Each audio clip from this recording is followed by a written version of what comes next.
जय श्री कृष्ण। राधे राधे दोस्तों आज मैं आप लोगों को लड्डू गोपाल की एक ऐसी आश्चर्यजनक चकित कर देने वाली बिल्कुल सत्य लीला कथा सुनाऊंगी जिसे सुनकर आप सभी सोच में पड़ जाओगे कि हमारे लड्डू गोपाल कितनी लीलाएं करते हैं। दोस्तों आज आपके घर विराजित लड्डू गोपाल सिर्फ भारत में ही नहीं बल्कि पूरे विश्व में, सिर्फ हिंदुओं के घर में ही नहीं बल्कि हिंदू धर्म को, सनातन धर्म को मानने वाले विभिन्न भक्तों के घर में विराजित होकर अपनी सेवा का सौभाग्य दे रहे हैं। पर जरा सोचिए, भगवान श्री कृष्ण को मानने वालों की संख्या इतनी क्यों बढ़ रही है? क्यों आज घर घर में लड्डू गोपाल की सेवा होती है? इसका कोई तो मूल कारण होगा। निश्चित ही सबसे बड़ा कारण तो यह है कि भगवान श्री कृष्ण इस त्रिलोक के स्वामी हैं। किंतु इसके साथ साथ सबसे बड़ा कारण यह भी है कि जो भी भक्त लड्डू गोपाल की सेवा सच्चे दिल से, पूर्ण विश्वास के साथ करते हैं, उन्हें इस कलयुग में भी अपने घर विराजित लड्डू गोपाल के द्वारा उनके होने की अनुभूति होती है।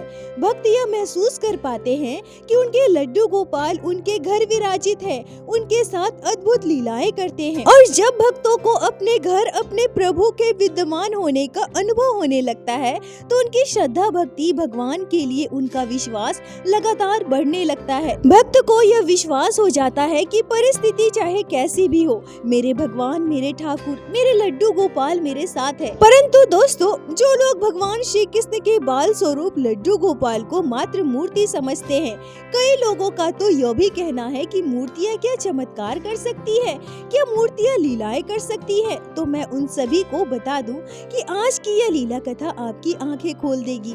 प्रत्येक दिन मैं अपने चैनल पर लड्डू गोपाल का अपने भक्तों के साथ की गई अद्भुत लीलाएं श्रवण कराती हूँ और मैं आप सभी को यकीन दिलाती हूँ कि जो नास्तिक भी होंगे ना, भगवान को नहीं मानते होंगे, लीला कथाओं का श्रवण करते करते एक ना एक दिन उनके हृदय में भी हमारे लड्डू गोपाल के लिए श्रद्धा, भक्ति जरूर जागेगी। और लीला कथाएं आप सभी के साथ शेयर करने का मेरा यही मूल उद्देश्य है। दोस्तों आप सभी से निवेदन करूंगी कि आज की इस लीला कथा को आंखें बंद करके पूर्ण विश्वास के साथ श्रवण कीजिएगा। आशा करती हूँ आज की यह भाव विभोर कर देने वाली, हृदय को स्पर्श करने वाली लीला कथा आप सभी को बहुत अच्छी लगेगी। दोस्तों आज की यह लीला कथा हमारे साथ शेयर की है पश्चिम बंगाल के मायापुर में रहने वाली अनुराधा गोसाई जी ने। अनुराधा जी मुझसे कहती हैं कि मेरा मायका पश्चिम बंगाल के कोलकाता में है और मेरी शादी यहाँ मायापुर में हुई है। यहाँ प्राय प्रत्येक परिवार भगवान श्री कृष्ण को मानने वाला है। प्राय सभी ने गले में तुलसी माला धारण कर रखी है। जब मैं कोलकाता से मायापुर आई तो मुझे यहाँ का माहौल बिल्कुल ही बदला सा लगा। भगवान श्री कृष्ण का नाम, गौर हरि प्रभु नित्यानंद को मानने वाले, उनके सिद्धांतों को प्राय हर परिवार मानता है। दोस्तों लीला कथा के बीच में आप सभी से कुछ बात कहना चाहती हूँ कि मायापुर पश्चिम बंगाल के नदिया डिस्ट्रिक्ट में स्थित है। मायापुर में बहुत ही खूबसूरत इस्कॉन मंदिर है। और दोस्तों आपकी जानकारी के लिए मैं बता दूं कि मायापुर में विश्व के सबसे बड़े इस्कॉन मंदिर का निर्माण करवाया जा रहा है। 2025 में उस मंदिर का उद्घाटन भी हो जाएगा। परंतु उसी मंदिर के एक भाग में नरसिंह देव जी का मंदिर बनाया गया है। उसे कुछ ही दिनों पहले भक्तों के लिए खोल दिया गया। 2-3 दिनों पहले उस मंदिर का प्राण प्रतिष्ठा या उद्घाटन कह लीजिए वो भी हो गया। मेरे लड्डू गोपाल की कृपा से मैं प्रत्येक वर्ष इस्कॉन मायापुर मंदिर जा पाती हूँ और यह मेरा बहुत बड़ा सौभाग्य है। और अभी कुछ दिनों के बाद मैं फिर से अपने लड्डू गोपाल को साथ लेकर इस्कॉन मंदिर दर्शन के लिए जाने वाली हूँ, जहाँ मैं आप सभी भक्तों के लिए, भक्ति लड्डू गोपाल चैनल से जुड़े हुए हर एक सदस्य के लिए मैं ठाकुर जी से प्रार्थना करूँगी। दोस्तों अब मैं लीला कथा में वापस आती हूँ। अनुराधा जी कहती हैं कि मेरी शादी लगभग 5 साल पहले हुई है। मेरे ससुराल में मेरे दादा, ससुर और मेरे हस्बैंड है। मेरे ससुर जी की मृत्यु वर्षों पहले हो गई थी। उसके बाद मेरी सासू माँ अपने सासू माँ ससुर जी के साथ रहा करती थी। परंतु कुछ वर्षों के बाद मेरी सासू माँ की भी मृत्यु हो गई। फिर मेरे हस्बैंड अपने दादा दादी के साथ रहने लगे। परंतु मेरी शादी के लगभग 1 साल पहले मेरे हस्बैंड की दादी माँ की भी मृत्यु हो गई। इसलिए मेरे ससुराल में बस मेरे दादा, ससुर जी और मेरे हस्बैंड थे। जैसे कि मैंने बताया कि वहाँ हर एक परिवार में लड्डू गोपाल विराजित है, वैसे ही मेरे ससुराल में भी लड्डू गोपाल विराजित थे।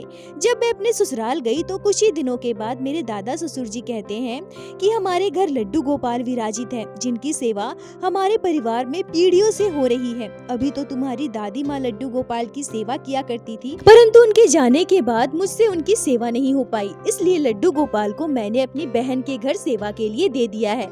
पिछले 1 वर्ष से लड्डू गोपाल मेरे बहन के घर पर है, पर अब जब तुम आ गई हो तो हमारे वर्षों से पूजित लड्डू गोपाल हमारे घर आएंगे और अब तुम लड्डू गोपाल की सेवा करो। अनुराधा जी कहती हैं कि मुझे लड्डू गोपाल के बारे में पता तो था कि लड्डू गोपाल भगवान श्री कृष्ण के बाल स्वरूप है, पर मुझे उनकी सेवा विधि ज्यादा पता नहीं थी। अब जब मेरे दादा ससुर जी ने लड्डू गोपाल की सेवा की बात कही तो मन में बहुत प्रसन्नता हुई, बहुत खुशी हुई। मुझे छोटे से लड्डू गोपाल की सेवा करने का सौभाग्य मिलेगा, पर कहीं न कहीं मन में एक डर भी था कि पता नहीं मैं ठीक से कर पाऊंगी, पता नहीं मुझसे हो पाएगा या नहीं। पर मैंने हिम्मत करके अपने दादा ससुर जी से कहा, हाँ दादाजी, क्यों नहीं, मैं करूंगी लड्डू गोपाल की सेवा, आप लड्डू गोपाल को हमारे घर लेकर आइए। अनुराधा जी कहती है कि मेरी शादी इतने पावन स्थान पर हुई है, पर जहाँ मैं रहती थी कोलकाता में, वहाँ मांस मछली प्याज लहसुन का सेवन प्राय प्रत्येक परिवार में किया जाता था, परंतु मैं ठाकुर जी की कृपा अपने आप पर मानती हूँ। मुझ पर लड्डू गोपाल की बहुत बड़ी कृपा रही होगी, जिस माहौल में रहकर मैं बड़ी हुई हूँ, पर आज तक मैंने कभी मांसाहार नहीं किया। अनुराधा जी कहती हैं कि अब मेरे दादा ससुर जी ने अपनी बहन को फोन किया और उनसे कहा कि लड्डू गोपाल हमारे घर में लाकर दो, मेरी बहू लड्डू गोपाल की सेवा करेगी। फिर मेरी बुआ दादी हमारे निज ठाकुर हमारे लड्डू गोपाल को घर लेकर आई और मेरी गोद में लड्डू गोपाल को दे दी। बुआ दादी मुझसे कहती है कि बहू, अब से तुम लड्डू गोपाल की सेवा करना, बाल गोपाल की सेवा बिल्कुल एक शिशु के समान करना, उनकी सेवा में कभी भी कोई भी कमी ना आए, उन्हें किसी चीज की दिक्कत ना हो, इस बात का विशेष ध्यान रखना। और उसके बाद बुआ दादी ने मुझे लड्डू गोपाल की सेवा से जुड़ी संपूर्ण विधि अच्छे से समझा दी। कुछ देर रुकने के बाद बुआ दादी अपने घर चली गई। अनुराधा जी कहती है कि उनके चले जाने के बाद मैं जब लड्डू गोपाल को गोद में उठाई तो सच कहूँ तो मेरे मन में ठाकुर जी के लिए वात्सल्य भावना अपने आप उत्पन्न हो गई। पता नहीं कैसे, पर उस क्षण से ही मैं अपने आप को लड्डू गोपाल से जुड़ी हुई महसूस करने लगी। बाल गोपाल को देखते ही मेरी आंखों में अपने आप आंसू आ गए। ऐसा लग रहा था मानो कई जन्मों से मैं लड्डू गोपाल के लिए तड़प रही थी, तरस रही थी, और आज उन्हें पाकर मैं धन्य हो गई हूँ। परंतु सच कहूँ तो मैं अपने जीवन में कभी नहीं सोची थी कि मैं कभी लड्डू गोपाल की सेवा करूंगी। मैं लड्डू गोपाल को हमारे घर के मंदिर में विराजित कर दी। मैं बिल्कुल उसी तरीके से लड्डू गोपाल की सेवा करने लगी जैसा कि मुझे बुआ दादी ने बताया था। सुबह सुबह घर के काम खत्म करके खुद स्वच्छ होकर स्नान करके लड्डू गोपाल को जगाई, उनका स्नान श्रृंगार किया, उन्हें भोग लगाया। मैं 4 पहर लड्डू गोपाल को भोग लगाई थी और रात को लड्डू गोपाल को सुलाने से पहले अच्छी तरह से इत्र की मालिश करके उनके चरण दबाए थे। लड्डू गोपाल को आरामदायक बिस्तर पर सुला दिया। आज लड्डू गोपाल की हमारे घर पहली सेवा हो रही थी। मैं पहली बार लड्डू गोपाल की सेवा कर रही थी। मैं बहुत खुश थी कि मैंने लड्डू गोपाल की संपूर्ण सेवा बहुत ही अच्छे से आज कर ली और मन ही मन सोचने लगी कि लड्डू गोपाल की सेवा करना बिल्कुल भी कठिन नहीं है। लोग मन में कितनी सारी भ्रांतियां पालते हैं। मैं तो सब कुछ कर चुकी हूँ और मुझे यकीन है कि आगे भी मैं सब कुछ अच्छे से कर लूंगी। और वैसे तो मेरी बुआ दादी ने लड्डू गोपाल की सेवा से जुड़ी संपूर्ण विधि मुझे अच्छे से समझाई दी थी, पर जब मैं लड्डू गोपाल को सुलाने के बाद अपने घर के मंदिर से बाहर आई तभी मेरे दादा ससुर जी मंदिर के अंदर गए लड्डू गोपाल के दर्शन करने के लिए, शायद ये सुनिश्चित करने के लिए कि मैंने लड्डू गोपाल की सेवा ठीक से की है ना, लड्डू गोपाल ठीक से सो रहे हैं ना, उन्हें कोई दिक्कत तो नहीं है। और तभी मंदिर से बाहर आकर वो मुझसे कहते हैं कि बहू, तुमने लड्डू गोपाल के पास पानी कहाँ रखा है? अनुराधा जी कहती हैं कि मैं उनसे कहती हूँ कि जब मैंने भोग लगाई थी तब मैंने उन्हें पानी पिलाया था, पर प्रसाद की थाली जब मैंने वहाँ से हटाई तो साथ ही साथ मैंने पानी का ग्लास भी वहाँ से हटा लिया। तब दादाजी कहते हैं कि बेटा, लड्डू गोपाल के आगे एक अलग से ग्लास में या किसी भी पात्र में पानी ढककर रख देना। हमें जैसे प्यास लगती है ना समय समय पर, वैसे ही लड्डू गोपाल को भी प्यास लगती है। अब तुम हर समय तो बाल गोपाल को पानी नहीं पिला सकती, इसलिए उनके पास एक पात्र में पानी ढककर रख देना, वो खुद ही पी लेंगे।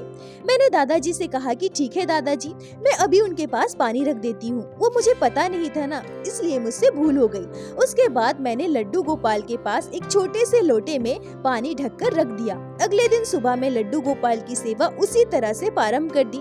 सुबह उठकर घर के सारे काम खत्म करके खुद स्नान करके लड्डू गोपाल को जगाया, उन्हें माखन मिश्री का भोग लगाया, फिर उन्हें स्नान करवाया, उनका श्रृंगार किया, लड्डू गोपाल को भोग लगाया और आज मैंने फिर से लड्डू गोपाल के आगे लोटे में जल ढक कर रख दिया। अब इसी प्रकार से लड्डू गोपाल की सेवा में करने लगी। पर अभी मुझे लड्डू गोपाल की सेवा करते हुए मात्र 5-6 दिन ही बीते होंगे कि मेरे साथ कुछ आश्चर्य करने वाली, अचंभित करने वाली घटनाएं घटने लगी। अनुराधा जी कहती है कि हमारा घर बहुत ही बड़ा था, 3 मंजिला मकान है, बहुत सारे कमरे हैं, पर घर पे रहने वाले लोग बस 3। मेरे हस्बैंड सुबह सुबह अपने काम पर चले जाते हैं, दादाजी गाँव में यहाँ वहाँ अपने दोस्तों के साथ बैठकर समय व्यतीत करते हैं और घर पर मैं अकेली रहती हूँ। जून का महीना था, बहुत ही गर्मी पड़ रही थी। दोपहर का समय था। खाना खाने के बाद दादाजी बाहर पेड़ के नीचे अपने दोस्तों के साथ बैठने चले गए। मैं लड्डू गोपाल को भोग लगाने के बाद उन्हें आराम करने के लिए थोड़ी देर सुला दी और खुद खाना खाकर कमरे में टीवी देखने लगी। अभी मैं टीवी देख ही रही थी, तभी मुझे पायल के छमछम की आवाज सुनाई दी। ऐसा लग रहा था मानो कोई पायल पहनकर हमारे घर में घूम रहा हो। मैंने तुरंत टीवी का वॉल्यूम कम किया। मुझे लगा कि शायद टीवी से पायल की आवाज आ रही है, पर टीवी का वॉल्यूम कम करने के बाद भी मुझे पायल की छमछम की आवाज आ रही थी। मैं उठकर बैठ गई, थोड़ी सी डर गई, पर जैसे ही मैं उठकर बैठी पायल की छमछम की आवाज आना एकदम से बंद हो गया।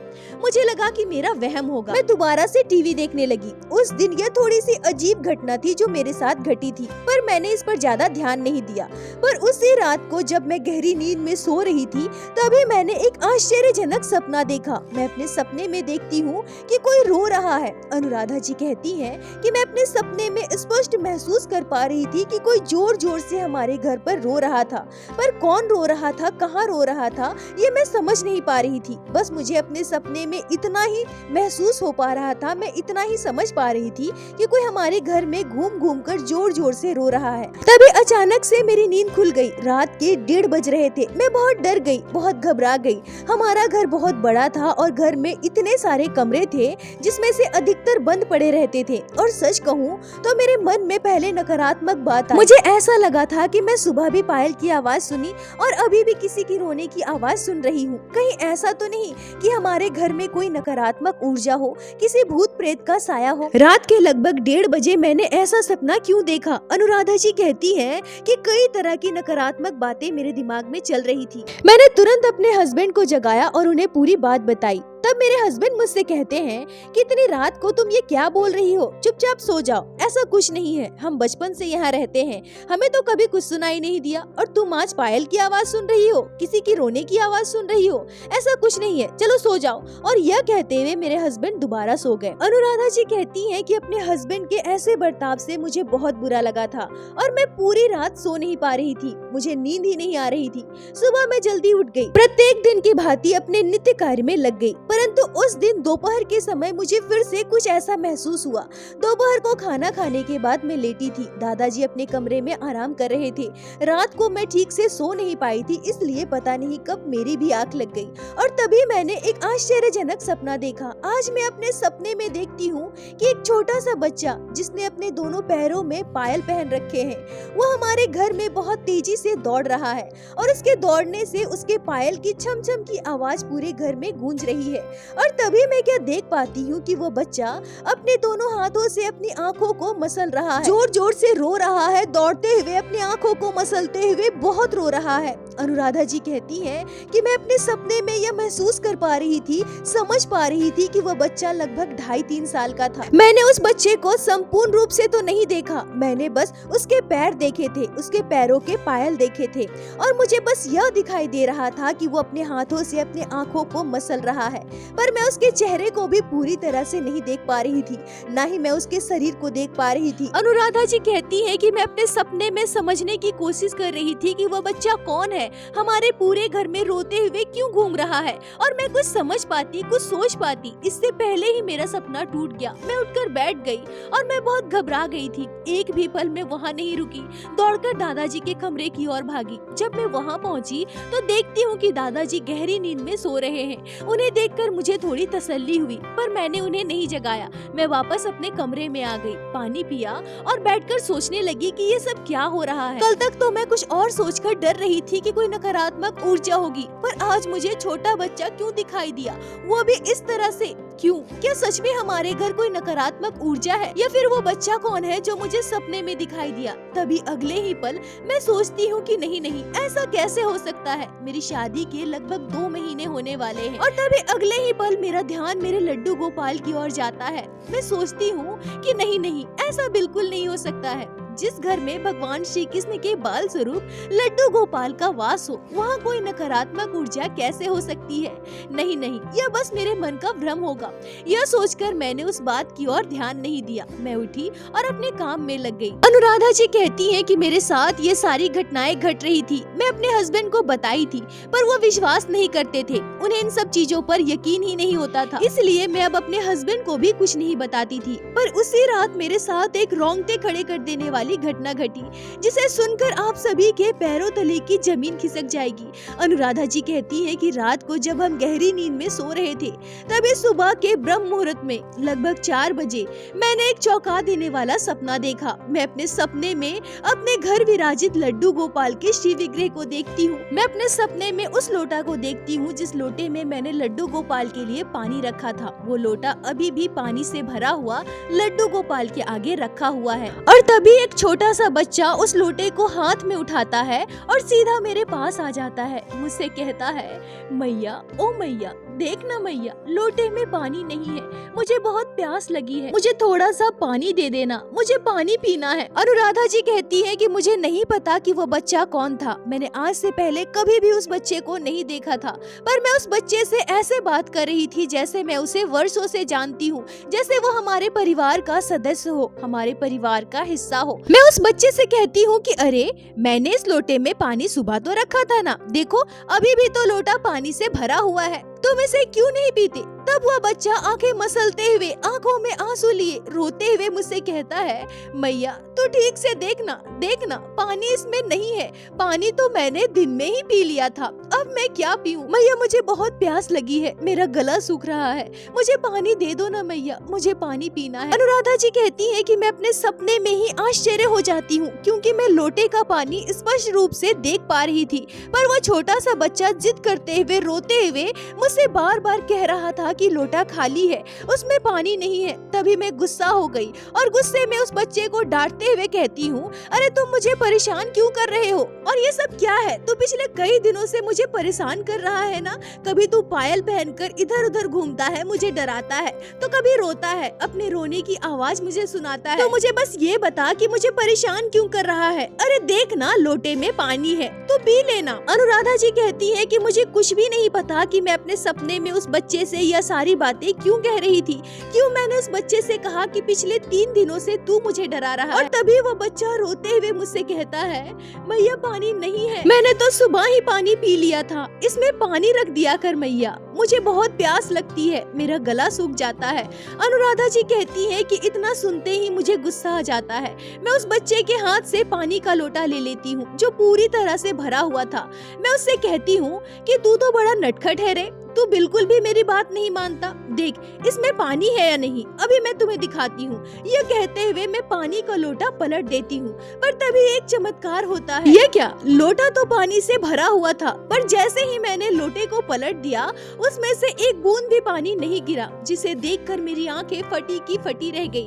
मैं दोबारा लोटा को सीधा कर देती हूँ, तो अभी भी उसमें पानी भरा हुआ था। मैं फिर से जब उस लोटे को पलटती हूँ, तो अब भी पानी की एक भी बूंद नहीं गिरी। ऐसा लग रहा था मानो उस लोटे में एक बूंद भी पानी नहीं हो। अनुराधा जी कहती हैं कि इतना देखते ही, इतना महसूस करते ही मेरा सपना टूट जाता है। मैं उठकर बैठ जाती हूँ। सुबह के 4:30 बज रहे थे, मेरे हाथ पाँव ठंडे हो रहे थे। इतनी गर्मी में भी मेरा शरीर अंदर से कांप रहा था, आंखों से आंसू बह रहे थे। मैंने जो दृश्य अपने सपने में देखा था, मैं उसे देखकर हैरान थी, परेशान थी। वो छोटा सा बच्चा कौन था? क्यों वह मुझे अपनी मैया कह रहा था? क्यों वह मुझसे यह कह रहा था कि उसे प्यास प्यास लगती है, क्यों वो रो रहा था और उस बच्चे ने लड्डू गोपाल के आगे रखा हुआ लोटे का जल मुझे भरने के लिए क्यों कहा और वो जल से भरा हुआ लोटा अचानक से कैसे सूख जाता है। अनुराधा जी कहती है ये सारी बातें मेरे मन में घूम रही थी, मैं समझ नहीं पा रही थी कि मेरे इस सपने का क्या मतलब है। मैं उठकर बाहर गई, तब देखती हूँ कि दादाजी हॉल में बैठे हुए हैं, क्योंकि दादाजी प्रत्येक दिन सुबह 4 बजे उठ जाया करते थे। मैं सीधा उठ के दादाजी के पास गई। मैं बहुत उदास थी, मन में कई सारी बातें चल रही थी और मैंने सब कुछ जाकर दादाजी को बता दिया। मैंने उन्हें पहले दिन से लेकर आज तक मेरे साथ जो सारी घटनाएं घटी थी वो सब बताई। मेरी पूरी बात सुनकर दादाजी कहते हैं कि बहू, तुम्हें पता है तुम बहुत सौभाग्यशाली हो, बहुत खुशकिस्मत हो। लोग वर्षों लड्डू गोपाल की सेवा करते हैं, भगवान श्री कृष्ण के नाम का जाप करते हैं, पर उन्हें भगवान के दर्शन नहीं होते। पर आज कुछ ही दिनों की सेवा में भगवान श्री कृष्ण लड्डू गोपाल ने तुम्हें दर्शन दे दिए। अनुराधा जी कहती हैं कि उनकी बात सुनकर मेरे रोंगटे खड़े हो गए। मैंने दादाजी से कहा कि दादाजी ये आप क्या कह रहे हैं? तभी दादाजी कहते हैं कि हाँ, पैरों में पायल, छोटा सा शिशु, घर में दौड़ता हुआ जो स्वरूप तुम मुझे वर्णन कर रही हो, जो तुम बता रही हो, वो भगवान श्री कृष्ण के बाल स्वरूप ही है। और तुम जरा सोच कर देखो बहू, वो छोटा सा बच्चा लड्डू गोपाल के आगे रखे हुए जल का लोटा क्यों उठाया? क्यों उसने तुमसे कहा कि मैया मुझे प्यास लगती है, तुम जो पानी रखती हो वो तो मैं पहले ही पी लेता हूँ। पानी तो तुम लड्डू गोपाल के लिए रखती थी ना बहू, तो फिर वो बच्चा कौन था बहू? बताओ, लड्डू गोपाल ही होंगे ना बहू। इन सब का तो एक ही मतलब है, हो ना हो तुमसे कोई भूल हो रही हो, तुमसे कोई गलती हो रही होगी। तभी दादाजी मुझसे कहते हैं कि सुबह लड्डू गोपाल को भोग लगाने के बाद तुम अलग से लोटे में जल रखती हो ना, और रात को सुलाते हुए लोटे में अलग से जल रख देती हो ना उनके पास। अनुराधा जी कहती हैं कि मैंने दादाजी से कहा कि हाँ दादाजी, जिस दिन से आपने कहा था उस दिन से मैं जल रखती हूँ। सुबह लोटा भर कर रख देती हूँ और अगले दिन सुबह में उस लोटे का जल बदल देती हूँ, लोटे को फिर से भर देती हूँ। तब दादाजी आश्चर्य होकर कहते हैं कि बहू, हो ना हो यही तुम्हारी सबसे बड़ी भूल है। तुम्हें पता है, जैसे हम लड्डू गोपाल को 4 पहर का भोग लगाते हैं ना, तो 4 बार उन्हें जल पिलाते हैं, ठीक उसी तरह से सुबह जब हम लोटे में जल भर कर रख देते हैं तो दिन भर में लोटा खाली हो जाता है, मतलब लड्डू गोपाल उसे ग्रहण कर लेते हैं। अब देखो बहू, हम इतने पुण्यात्मा तो है नहीं कि भगवान साक्षात हमारी दी हुई चीजों को ग्रहण करे, हमें वो चीज दिखाई दे कि जो हमने भगवान को अर्पित की है वो भगवान ने ग्रहण कर लिया है। ऐसा तो नहीं है ना बहू। तो ठाकुर जी सूक्ष्म रूप से उसे ग्रहण करते हैं। लोटे का पानी तुम्हें हमें तो दिखाई देता है, पर सूक्ष्म रूप से ठाकुर जी उस लोटे के जल को पी लेते हैं, ग्रहण कर लेते हैं। अब से तुम रात को उस लोटे के जल को बदलना, दूसरा जल रखना। अनुराधा जी कहती है कि दादाजी की बात सुनकर मुझे संपूर्ण बात समझ में आ गई। ये समझ में आ गया कि मुझसे भूल कहाँ हो रही है। दादाजी बिल्कुल ठीक कह रहे हैं, लोटे का जल मुझे तो दिखाई देता है, पर सूक्ष्म रूप से उस जल को लड्डू गोपाल ग्रहण करते हैं। रात को मुझे दूसरा जल वहाँ रखना अत्यंत आवश्यक है। मुझसे बहुत बड़ी भूल हो गई है। मैं ठाकुर जी के पास, लड्डू गोपाल के पास हाथ जोड़कर बैठ जाती हूँ, उनसे क्षमा मांगती हूँ। मैंने उनसे कहा कि हे ठाकुर जी, मैं नादान हूँ, ना समझ हूँ, आपकी भक्ति में मुझसे चूक हुई है। हे मेरे लड्डू गोपाल, मेरे द्वारा रखे हुए जल को आप सूक्ष्म रूप से ग्रहण करते हो, मतलब आप साक्षात हमारे घर विराजित हो। लड्डू गोपाल, मुझसे जो भी भूल हुई है उसे क्षमा कीजिए प्रभु, मेरी वजह से आपको बहुत तकलीफ हुई है, पर आज से ये भूल कभी नहीं करूंगी मैं, कभी भी नहीं। अनुराधा जी कहती हैं कि लड्डू गोपाल की इस अद्भुत लीला को अनुभव कर मैं अत्यंत प्रसन्न थी। मुझे दुख तो हो रहा था कि मेरी वजह से लड्डू गोपाल को बहुत तकलीफ हुई, पर साथ ही साथ मुझे बहुत प्रसन्नता भी हो रही थी, यह सोच कर कि लड्डू गोपाल ने मेरी सेवा को स्वीकार किया है। बाल गोपाल हमारे घर विराजित है और उन्होंने मेरे साथ इतनी बड़ी लीला की है। उस दिन से मैं लोटे में जल सुबह भर कर रखती थी, शाम भर कर रखती थी। मुझे पूर्ण विश्वास है कि लड्डू गोपाल उस जल को ग्रहण करते हैं। भले ही मैं अपनी आंखों से प्रत्यक्ष रूप से उसे देख नहीं पाती, पर सूक्ष्म रूप से मेरे कान्हा मेरी सेवा को स्वीकार करते हैं। और उस दिन के बाद मेरे साथ ऐसी घटनाएं फिर कभी नहीं घटी। मुझे कभी भी लड्डू गोपाल के उस रोते हुए स्वरूप के दर्शन नहीं हुए, पर हाँ, आज भी लड्डू गोपाल मेरे साथ अनेकों नटखट लीलाएं करते हैं। अपनी नटखट लीलाओं का अनुभव मुझे आज भी करवाते हैं। मैं बहुत भाग्यशाली हूँ जो मुझे लड्डू गोपाल की सेवा का सौभाग्य मिला है, और मैं लड्डू गोपाल से बस यही प्रार्थना करूंगी कि हे मेरे ठाकुर जी, ऐसी ही अपनी कृपा दृष्टि मुझ पर और मेरे पूरे परिवार पर बनाए रखना। अनुराधा जी, आपका बहुत बहुत धन्यवाद जो आपने लड्डू गोपाल की इस अद्भुत लीला को हमारे साथ शेयर की, जिसे मैं हमारे चैनल के माध्यम से बाकी सारे भक्तों तक पहुंचा सकी। अपना साथ और प्यार ऐसे ही बनाए रखें।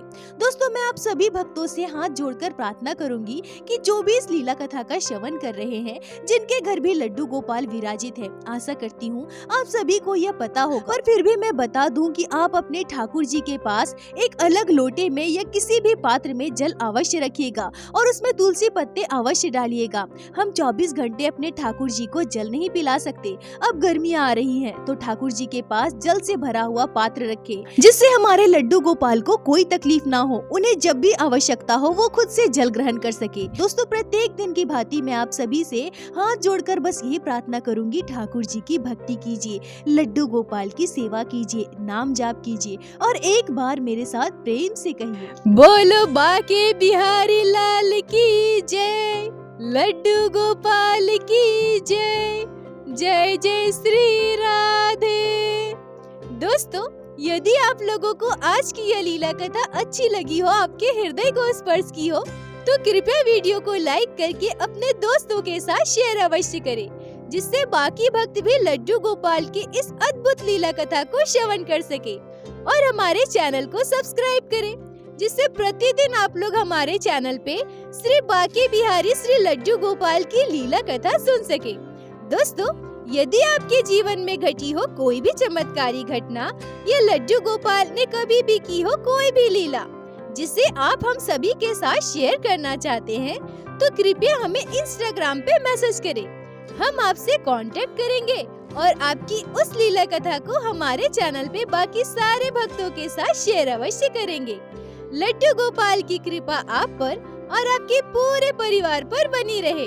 राधे राधे दोस्तों।